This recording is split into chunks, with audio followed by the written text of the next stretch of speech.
So in my previous video, I played against Kozik. My Gate deck lost pretty handily to his Jinteki Flatline deck. So now we switch sides and I'm playing my Blue Sun recurring Oversight AI's deck with Archive Memories. It's a clean Blue Sun deck, which means no Scorchless. And I'm up against his Noise. So Noise is always a bad matchup. A very scary matchup, which means that I need to tweak my gameplay. I cannot play slowly anymore. I must play as fast as I can before he mills my entire deck. So, my opening hand is completely useless. Noise is very fond of face checking ice. I do not want to install Curtain Wall and Archer on my centrals and be completely helpless when he first turn installs a medium or a data sucker and goes rampaging through my servers. So I mulligan into a hand that is worse because it has more agenda points in it. And no cheap ice that I can use to protect. So this is looking very bad off the bat. The only saving grace is Jesus Howard.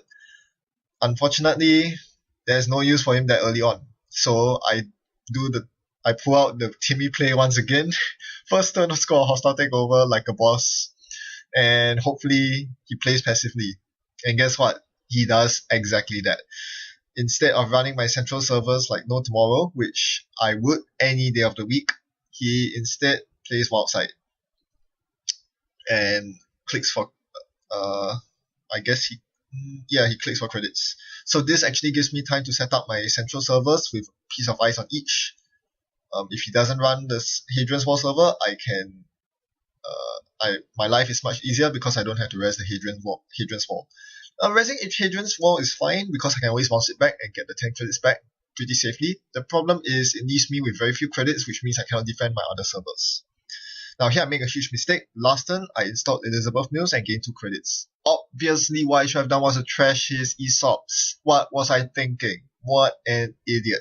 That's the whole reason why you run Elizabeth Mills. Well, getting rid of bad pub is nice, but more importantly, I want to crush my noise opponents. And there's no better way to do that than to play and trash the ESOPs for which they have no defense against whatsoever. Well, the game goes on, and as a consolation prize, instead of trashing his ESOPs, at least I get to remove the one bad part that I inflicted, but I get a bad part back because I score the second hostile takeover. In the meantime, he mills a couple of cards, including a Project Atlas. That is worrying, therefore I played the Jackson Howard. And so the game continues, and he plays Lamprey. Lots of one-cost viruses, including Lamprey, which is not all that good in noise. So that leads me to think that he's playing a deck that is specifically engineered to mill me to death. That might also explain why he's playing Wildside instead of Earthrise Hotel. The one reason why you would stick to Wildside in noise and take the click loss is because you want the permanent 2-card draw every turn so that you can mill the corp to death. So because of that, I knew that I had to play much faster. So the game continues, and I res the Enigma on HQ. I feel very safe when I have an Enigma on HQ. Even if he has a Parasite and a Grimoire, he cannot kill my Enigma, which is very important. This means that he has absolutely no access to HQ until he pulls out his Crypsis, or if he has a loaded Data Sucker. Then he runs my remote. He can potentially trash the Ash in there, so I have to res the Archer, even though it doesn't do much. All it does is trash his 2 Lampreys, which are useless because my HQ is very safe. However, what this does is deny him 6 credits down the road because he cannot ESOPs either of them. So I draw into another Enigma, which is a fantastic card to see. Drawing to it means that I can actually keep the Enigma on HQ while leaving 1 on my remote. I need 2 different ice on my remote. One very big ice, a Curtain Wall, Hadrian's Wall, or in this case an Archer. And another small ice to defend against David, in this case the Enigma. So now I feel that my remote server is safe. So safe in fact that I'm willing to throw a priority requisition in there. Because at this point, my remote is safer than my HQ, given that there's an Ash in there. And that is protected by 2 ice, 2 very different ice. So basically I'm forcing out his David and Crypsis, otherwise he's not getting through the server.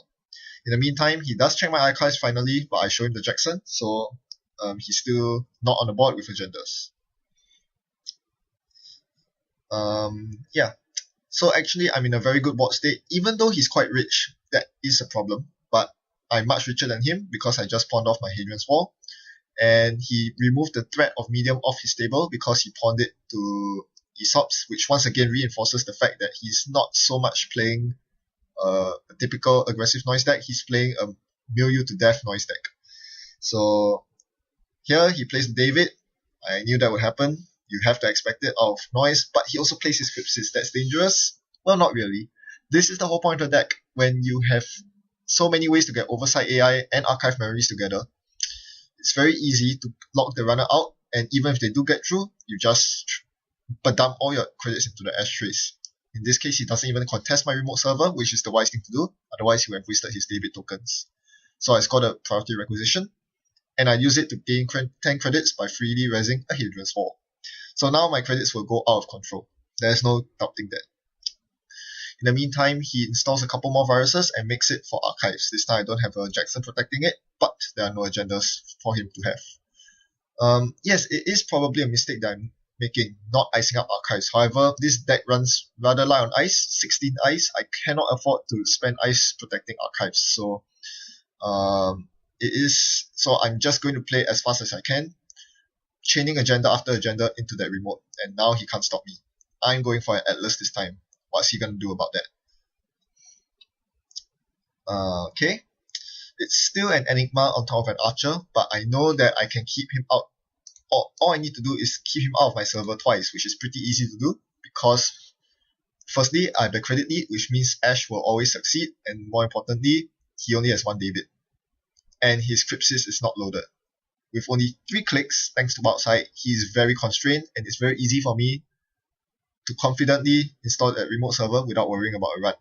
So he does challenge my server, milling and geothermal fracking the process with Imp, and I show him the Enigma. So he pays through the Enigma, he pays through the Archer with, he breaks Archer with David, and thankfully he lets me gain the 2 credits, which are very important, makes the ashtrays that much easier to land. So after a bit of calculation, boosting the trace, I have 7 credits left, more than enough to score the next agenda. So of course, he gets booted off my server, but not before he treasures my Ash. No worries, I have a second Ash in my hand. So this is why I like Ash in my deck. I think it's definitely worth the 2 influence, and it's probably the best form of remote protection you can get given my constraint influence. So now, the ticking time bomb is set. I have 6 agenda points and an Atlas token. If he does not find the hostile takeover in my deck within the next 3 clicks, he's going to lose the game. There are 22 cards in R&D. As long as he doesn't take out a hostile takeover, the game is mine. It might be a smart move, you might think, to bring out the hostile takeover with my Atlas to HQ, where it is probably safer because he can easily randomly mill hostile takeover from my deck by installing viruses, or accessing my R&D server if he has another David. But that's a very dangerous move. Enigma is protecting my HQ, and he has a Crypsis. I do not want the chance of him hitting my hostile takeover to go up from 1 in 22 to 1 in 6 in my hand. So I let him freely run. He finds the geothermal fracking that was in there, and he tries to run HQ. At this point, I've won the game, because that's his last click, and he has not found a hostile takeover, and there are no agendas in hand. So he can run, he finds Errand Boy, that's useless, and that's game. I tutor the hostile takeover for the win. So, if you are expecting a lot of noise in your meta, to be perfectly honest, Blue Sun is, I can confidently say, the best comp ID to play against noise. That does decently well against other top tier runners as well. I'll show you all the tools that my Blue Sun deck has that deals very well with noise right now. Now, Blue Sun decks are in general decent against noise. Some of you might think, hey, that's not the case. Oversight AI into Curtain Wall will be easily ruined by a single David. Well, that is certainly true if you are not well prepared to deal with noise. If you are a good Blue Sun player and you are very reliant on Oversight AI, what you would do is to protect your Curtain Wall with a smaller ice, or in my case, just brute force it by playing Oversight AI after Oversight AI, and their David counters will eventually run out. They don't have too many ways of recurring David. And more importantly, you must realize that Noise has no way of tutoring David. So if you do so early game, there's a very good chance that they don't actually have the David in their hand. You don't have to worry too much about it. So moving on, why is this deck particularly good against Noise? There are 3 Jackson Howards, but there are 7 ways to get this Jackson Howard into play. Besides the 3 Jackson Howards, you have 1 Executive Bootcamp, which can tutor it from your deck, and 3 Archive Memories to get it from your heap. I didn't have to use it, thankfully, because he got rather unlucky with the mills, but in general, Archive Memories is so flexible and is particularly good against Noise. Or you could use the Archive Memories to retrieve your agendas, if there's only 1 in there. Why not? And another way in which you can tutor Jackson Howard, as if 7 means isn't enough, are the 3 Overscore Project Atlases. Overscore any one of them, and you can easily just bring Jackson Howard from from your deck, and recycle your other dead Jackson Howards or other agendas in your heap as well, in your archives. So basically, Noise Mill is something that you don't have to worry about. The only thing you have to worry about with regards to Noise Mill is decking yourself, because this deck can tend to want to go late by playing a Glacier style, where you play so many oversight AIs and you get a Hadrian's Wall on every single server, and finally decide to score behind 3 Ice Stick Remote with Ash and 50 odd credits in your credit pool. Yeah, you don't want to do that against Noise, because you really don't want to go to the late game, but otherwise, losing agendas to archives isn't a problem. In fact, Noise Mill can actually help your game, believe it or not. As I mentioned in my first playthrough of this video, one of the weaknesses is that Archive Memories by itself doesn't do anything in your opening hand. You need the first Oversight AI to go to your archives before Archive Memories can recycle your Oversight AIs. Well, Noise does that for you automatically, free of charge, no clicks or credits cost whatsoever. The random milling might just mill your Oversight AI, which sounds like a bad thing, but if you have an Archive Memories in hand, you can get the Oversight AI back, and you're back in the game. So yes, that's a huge benefit. What other good stuff are there? Corporate Troubleshooter is generally ineffective against David, but if they are not expecting it, you can easily use Corporate Troubleshooter against the Parasite Data Sucker. That can happen rather often.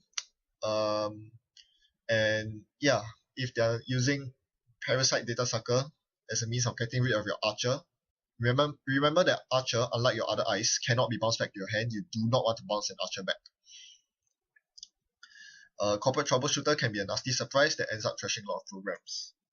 As you saw this game, one thing that I could have done was to trash Aesop's with Elizabeth Mills. That's a very powerful way to halt the Noise's economic engine.